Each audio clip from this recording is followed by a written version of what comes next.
What's going on, guys? JSGC here, and we are here for another Manchester City video. Today we're going to be doing a Manchester City transfer update. Before I do crack on with this video, make sure, like always, if you are enjoying the content, please subscribe to my channel. It is free now, less than 150 subs away from 32,000 subscribers, so any help towards that would be fantastic. Also, don't forget social media links. They're in the description if you want to go and follow me on my Twitter, Instagram and TikTok. Email also in the description as well if you want to hit me up for any sponsorships or any videos or any general business inquiries. Also, don't forget as well to leave a thumbs up. 200 likes is the aim, and also most importantly, do let me know your thoughts in the comments below, as I'm always interested in what you do have to say with regards to these transfers. So we're going to start off this video by speaking about the outs, and we've got the very latest on Oscar Bobb. Now, believe it or not, we're still getting news filtering through from the summer. The window ended nearly a month ago, yet we're still getting news filtering through with things that have been happening, or things that have been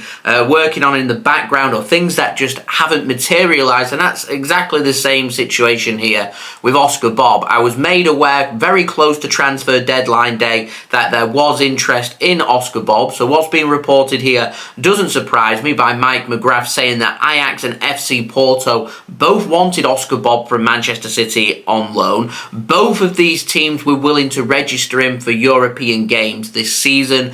Manchester City have said no. Remember, Oscar Bobb is the player that's taken over from Cole Palmer, and over the coming weeks, I'm expecting, with Man City's squad looking pretty depleted, that Oscar Bobb will start to get more minutes and more starts. Now, Oscar Bobb isn't where Cole Palmer's at right now in his development, but I think you give Oscar Bobb an extra season or two and he could be there or thereabouts. Man City's depth isn't quite there. We've sold a lot of young players. There has to be a cut-off point, and that's why Oscar Bobb stays at Manchester City. But I can imagine in the next 12 to 24 months that if Man City do identify Oscar Bobb as being a potential Manchester City player, then he may need more regular game time. And the fact that he's getting linked with decent loan moves to Ajax and to FC Porto, and they want to be playing in top European competitions, just shows how good his potential is. And Oscar Bobb's definitely a player to look out for the future. As I always say with a lot of young players, some players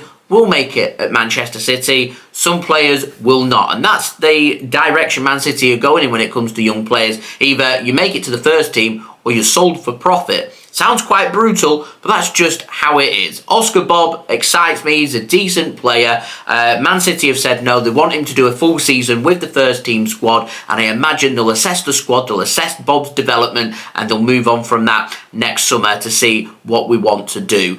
Do we want to sell him? Do we want to loan him? Do we want to keep him? They're the three situations when it comes to transfers, and it's not just for Oscar Bobb. That's for every single player for Manchester City, whether you're a young player or a seasoned pro.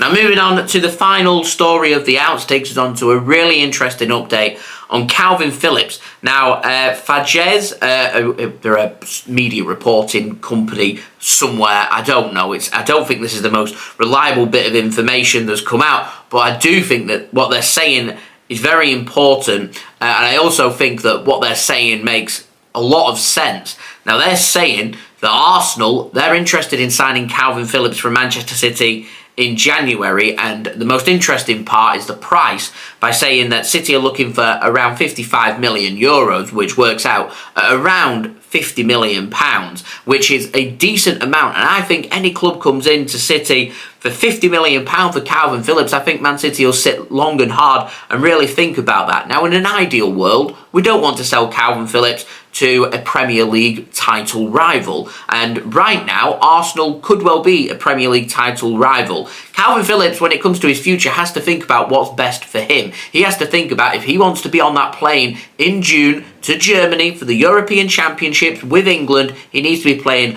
on a regular basis. I'm not sure that's going to happen at Manchester City. He's got a massive stage of his Man City career coming up over the next 3 games with Rodri being suspended. If Kalvin Phillips still can't force his way into the City first team squad when we've not got Rodri, I just don't see how it works. And if we can accumulate a profit on Kalvin Phillips, I think City would consider it. As I said, in an ideal world, we don't want to sell to Arsenal. We don't want to sell to another title rival. The next thing you have to think about is Kalvin Phillips good enough to break into the first 11 at Arsenal. If he's not good enough to break in at Manchester City, Arsenal's midfield's pretty decent. I don't think he breaks into that midfield either. I don't think that's the right move for him, in my complete honest opinion. He wants to be going to a team that's decent, but he wants to be going to a team where he is going to be a starting 11 player, not just move in from one bench to another, which is what I think would happen if you made that transfer to Arsenal. Now, I think Man City, if this was in the summer, may be happy to sell to Arsenal. I think if Manchester City start to pull ahead of everyone else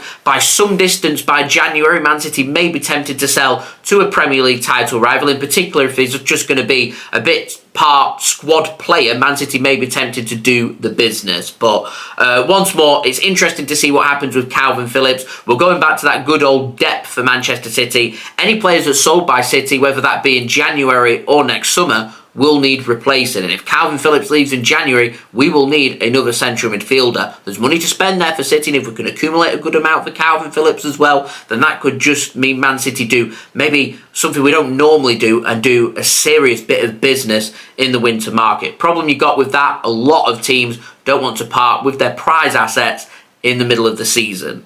We'll see. It can be a bit sticky, the January transfer window, but it is what it is. Now, moving on to the ins, we've got a couple of new names. The first one comes in the form of Divine Mukasa of West Ham United. Now, Fabrizio Romano says that the 16-year-old youngster, he's set to sign for Manchester City, and Fabrizio Romano has given this the here we go. This will be a signing for the Manchester City Academy. He's a midfielder. He's represented England at the under-17 level. He's a decent player. He's got all the markings of being a fantastic future central midfielder in the Premier League. It's great news, super news, and this is a lot of Man City's business, I think, that we're going to be doing over the next 9 or 10 months. Man City have sold a lot of young players. We've sold a lot of players away from our academy. Man City will be interested in bringing in the very best crop of players for our academy, whether they be 16, 17, 18 years old that are ready to go into the under 18 side or into the elite development squad, or it may come even younger and having a good scout around there for looking at some of the best teenagers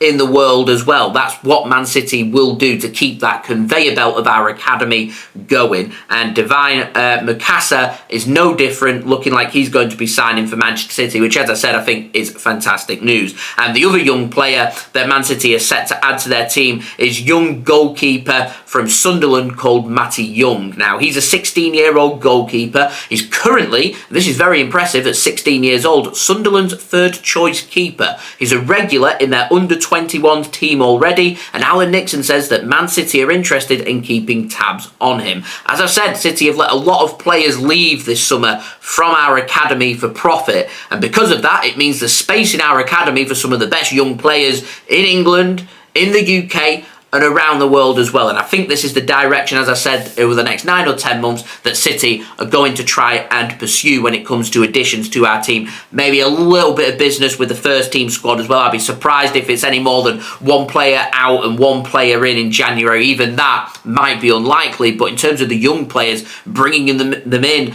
getting them used to the academy, getting them used to Man City's style of play and developing them into mature, fantastic, ready-made players, ready for the Premier League, ready for the Champions League, ready for representing their country one day, and ready to represent Manchester City as well. So there we go. That has been today's transfer update. Make sure, like always, if you are enjoying the content, then please do leave a thumbs up. It lets me know that you guys are enjoying the video. 200 likes is the aim, so any help towards that would be great. Also, don't forget as well to leave your thoughts in the comments below what you make of these transfers. Also, don't forget to subscribe if you are new around here. We've got plenty more Manchester City content for you guys to look forward to, so if you haven't already, please do subscribe. It is free. Social media links, Twitter, Instagram, TikTok, they're all in the description if you want to go and follow me on there. Email also in the description too if you want to hit me up for any sponsorship for any videos or any general business inquiries, and we'll be back again tomorrow for another Manchester City video as we continue our season with a preview against Newcastle United away from home in the EFL Cup. So I'll see you for that. So I've been JSGC. Thank you everyone for watching. I hope everyone is safe and well. Peace. Ciao for now.